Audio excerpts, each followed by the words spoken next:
আদেশ করেছে সেটা আমার ভালো লাগুক খারাপ লাগুক, যতই আমার কষ্ট হোক না কেন, আমাকে আল্লাহ তাআলার আনুগত্যের উপরে ধৈর্য ধারণ করতে হবে। তার নাম হচ্ছে as-sabru আলা তাআ। আপনি চাকরি করছেন, আপনাকে আপনার অফিসার ম্যানেজার আপনাকে নামাজ পড়তে দেবে না, আপনি বলছেন আমার চাকরি চলে যেতে পারে, আমি না খেতে পারি কিন্তু আমি নামাজ কখনো ছাড়তে পারি না। তার নাম হচ্ছে as-sabru আলা তাআ। আনুগত্যের উপরে আল্লাহ এবং আল্লাহ রাসূল আমাকে যে আদেশ করেছে, আল্লাহর পক্ষ থেকে আমার উপর যে আদেশ এসেছে, সেটা আমার যতই কষ্ট হোক, যতই বিপদ আসুক, আমি নামাজ পড়েই যাব, হজ করেই যাব, যাকাত দিয়ে যাব। তার নাম হচ্ছে as-sabru আলা তাআ। সংক্ষেপে বলেছি, 2 নম্বর হচ্ছে as-sabru আনিল মাসিয়া। পাপের কাজের উপরে, পাপ কাজের উপরে ধৈর্য ধারণ করা। কিভাবে? আল্লাহ এবং আল্লাহ রাসূল আমাকে যা কিছু থেকে নিষেধ করেছে, সেটা আমার যতই ভালো লাগুক, যা কিছু থেকে নিষেধ করেছে সেটা আমার যতই ভালো লাগুক, যতই সেটা চাকচিক্যময় হোক না কেন, যতই সুন্দর হোক না কেন, আল্লাহ নিষেধ করেছে সেজন্য সেদিকে আমি যাব না। আল্লাহ রাসূল নিষেধ করেছে সেদিকে আমি যাব না। তার নাম হচ্ছে as-sabru আনিল মাসিয়া। আমার সমসাময়িক আমরা উদাহরণ দিতে পারি, আমাদের যে ফিতনাগুলো আমরা আমাদের চোখের সামনে আছে, যেমন আমাদের মোবাইলের মধ্যে আমরা পাপ কাজ করি, অন্যায় কাজ করি, আমরা মোবাইলের পাপের মধ্যে আমরা জড়িয়ে পড়ি। আমার সেটা কত সুন্দর লাগছে, চাকচিক্যময় লাগছে, কিন্তু সেটা থেকে আমি বিরত থাকবো। আল্লাহ রাসূল নিষেধ করেছে, আল্লাহ নিষেধ করেছে। তার নাম হচ্ছে as-sabru আনিল মাসিয়া। বেগানা নারীর সাথে ফেসবুকে, হোয়াটসঅ্যাপে আমার বেগানা নারীর সাথে চ্যাট করতে আমার ভালো লাগে, অমুক নারীর সাথে কথা বলতে আমার ভালো লাগে, আমি করলাম না। তার নাম হচ্ছে as-sabru আনিল মাসিয়া।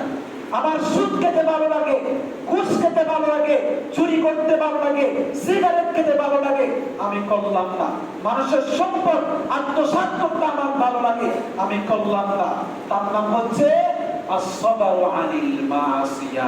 অর্থাৎ আল্লাহ এবং আল্লাহ রাসূল আমাকে যা কিছু থেকে নিষেধ করেছে, সেটা আমার যতই ভালো লাগুক, সেটা যতই সুন্দর হোক না কেন, আমি হারাম ভাবে, অন্যায় ভাবে সেদিকে আমি হাত বাড়াবো না, সেদিকে আমি যাব না। তার নাম হচ্ছে as-sabru আনিল মাসিয়া। সর্বশেষ হচ্ছে as-sabru আলাল মাসাইব। এতক্ষণ ধরে যত কোরআন থেকে, হাদিস থেকে এক্সাম্পল দিয়েছি, শুরুতে নবীদের যে কথাগুলো বলেছি, বিপদের মধ্যে ধৈর্য ধারণ করা, সেটাই হচ্ছে as-sabru আলাল মাসাইব। এভাবে যদি আপনি চলতে পারেন, তাহলে আমরা বলতে পারি আল্লাহ রাব্বুল আলামিনের পক্ষ থেকে আপনার জন্য পুরস্কার রয়েছে, প্রতিদান রয়েছে। আল্লাহ রাব্বুল আলামিন কোরআনুল কারীমে যারা ধৈর্য ধারণ করবে তাদের কিছু দৃষ্টান্ত দিয়েছেন। এই আয়াতগুলো বলে আমি শেষ করছি, শেষ দিকে চলে যাচ্ছি। দেখুন, আল্লাহ রাব্বুল আলামিন এত কষ্ট করে আপনার ধৈর্য ধারণ করেছেন, তার প্রতিদান কি আপনারা নেবেন না? অবশ্যই। দেখুন, আল্লাহ রাব্বুল আলামিন কোরআনুল কারীমের মধ্যে বলেন, ইয়া আইয়ুহাল্লাযীনা আমানু সবিরু ওয়া সাবিরু ওয়া রাবিতু ওয়াত্তাকুল্লাহা লাআল্লাকুম তুফলিহুন। সাদাকাল্লাহুল আযীম।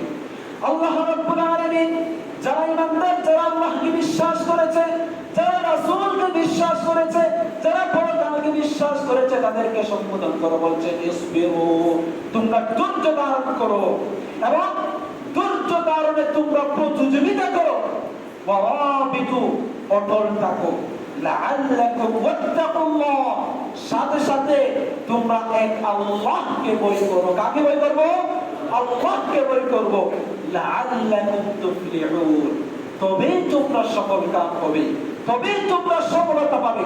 শুধু তাই নয়, আল্লাহ রাব্বুল আলামিন কোরআনুল কারীমের মধ্যে বলেন, ওয়া জাযাহুম বিমা সাবারু জান্নাতাও ওয়া হারিরা।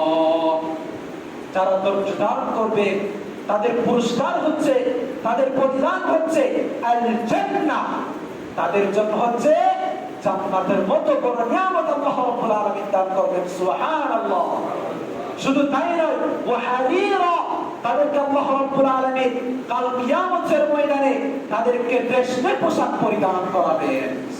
কিন্তু দুনিয়ার মধ্যে রেশমি পোশাক পরা পুরুষদের জন্য হারাম করেছেন।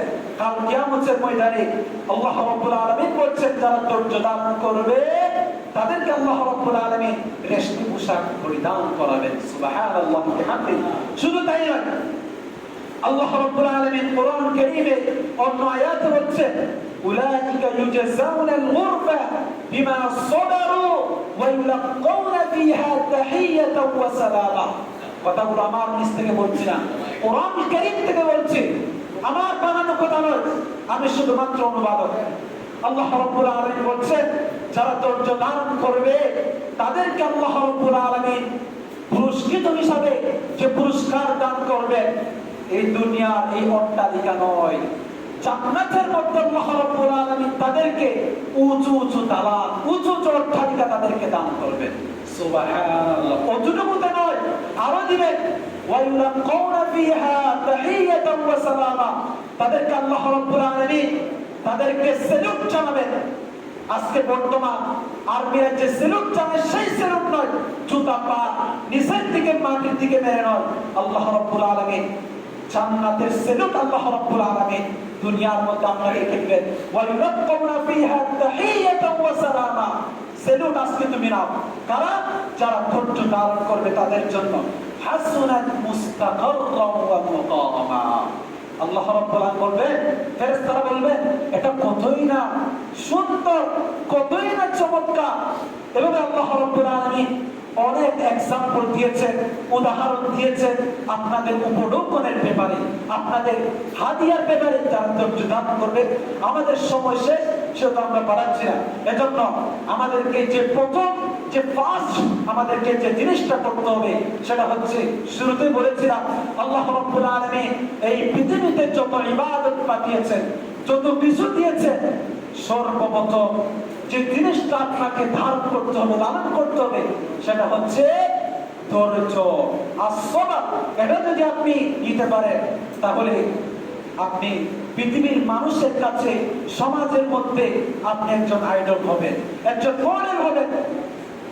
আমাকে আপনাকে অবশ্যই পরিবর্তন হতে হবে, আমাকে সমাজকে পরিবর্তন করতে হবে। আমি একজন যুবক, আমি একজন বীর, একজন পুরুষ, আমি যদি পরিবর্তন করতে না পারি, কারণ করবে না কে?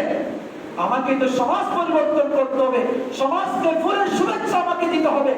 কোরআনের কথা মানুষের কাছে, ধারে ধারে, ঘরে ঘরে, প্রত্যেকটা মানুষের কাছে কোরআনের বাণী আমাকে আপনাকে যে যতটুকু জানি মানুষের কাছে পৌঁছাতে হবে। ইনশাআল্লাহ আমরা পারবো না? অবশ্যই আমরা পারবো।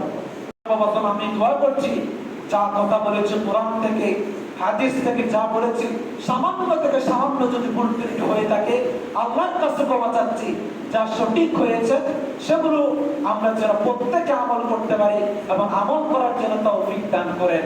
আল্লাহ রাব্বুল আলামিন আমাদের সকলকে কবুল করুক। ওয়া আখিরু দাওয়ানা আলহামদুলিল্লাহি রাব্বিল আলামিন।